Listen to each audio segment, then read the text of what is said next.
To this now, political parties in the city of Tshwane are racing against time to agree on who will be the next mayor of the administrative capital.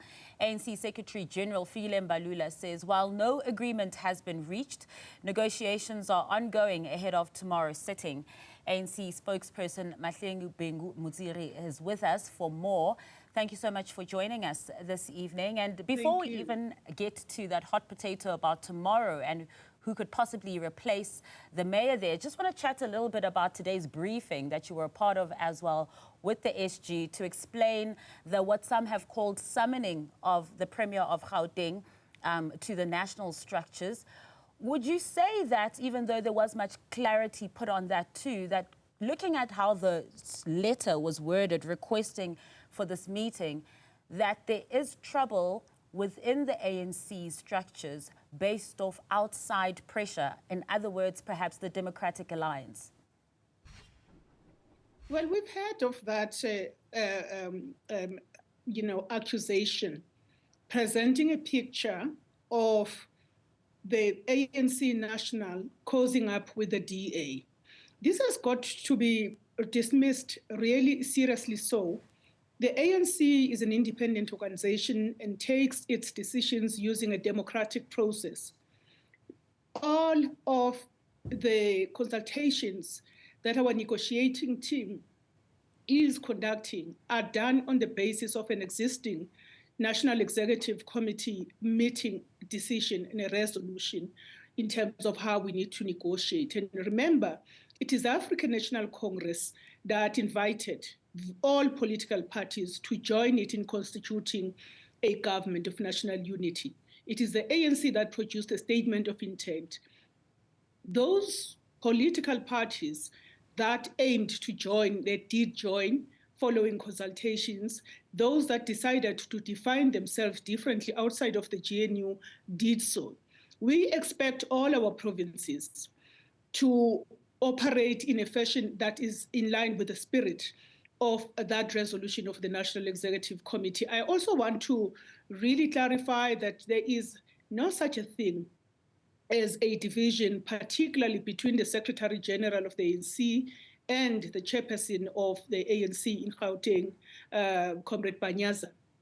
In the ANC, there's always a discussion, and I must say, and a debate, but we rally around a decision that has been taken. I also just want to also clear the claims that he was summoned. He was called to a meeting with national officials to clarify comments and statements that were attributed to him in the public domain. And that's exactly what had been done. So I just wanted to clarify that. The way the letter was worded, there is nothing untoward about how that letter was worded. That is in the style of the ANC. There is nothing that suggests that this is an ANC. So we believe that the letter that the SG wrote is a letter that has been written previously to people where certain leaders needed to come and present themselves to the highest decision-making structure of the organization and clarify, their utterances or utterances attributed to them. Would you say that, and thanks for that clarity, but would you say that the GNU has also kind of impacted how you also conduct yourselves as the ANC? Because prior to the GNU, would the SG of the ANC have written this letter that you're saying is not strongly worded, but it's quite firm? Would there have been this concern about these utterances that have been made by Panyaza Lesufi about another political party if there wasn't a GNU? Some might say that it has actually influenced how you look at each other and how you treat each other. Well, that would really be remiss of anyone in the ANC to develop a different perspective based on the decision by the ANC to collaborate with political parties in constituting a government. Remember, we did not get an outright majority. The people of South Africa said to the ANC, we do not want you to do this work alone.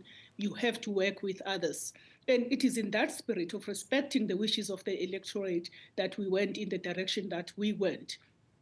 I do believe that when any member or leader, particularly those that are entrusted with the leadership responsibility, make a statement that is perceived to go against an adopted decision or position of the ANC, it is incumbent of any leader that is entrusted with implementing decisions and enforcing them to ask people to account. That forms part of the democratic practice in the organization. And certainly, I do not believe that members of the ANC, and certainly not within the National Executive Committee, ought to be looking at each other differently on the basis that there is collaboration, that is cooperation that is taking place with the Democratic Alliance in the Government of National Unity.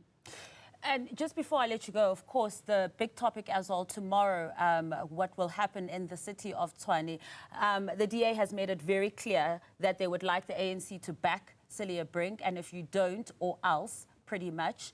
What are your talks looking like right now? Because those negotiations have been going on throughout the day. The SG did say that it's unacceptable for the DA to say it's Brink or nothing.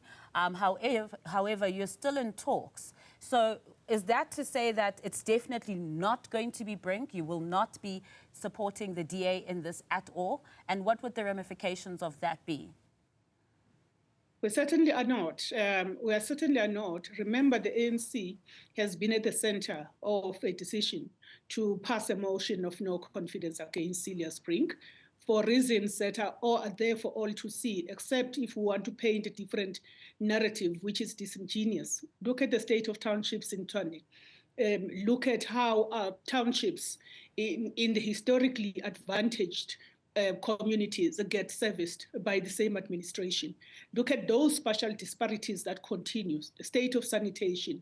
I can go on and on. There is nothing that has been done by Celia Brink that suggests that this is somebody who is a turnaround person to turn Tshwane into, into its former glory.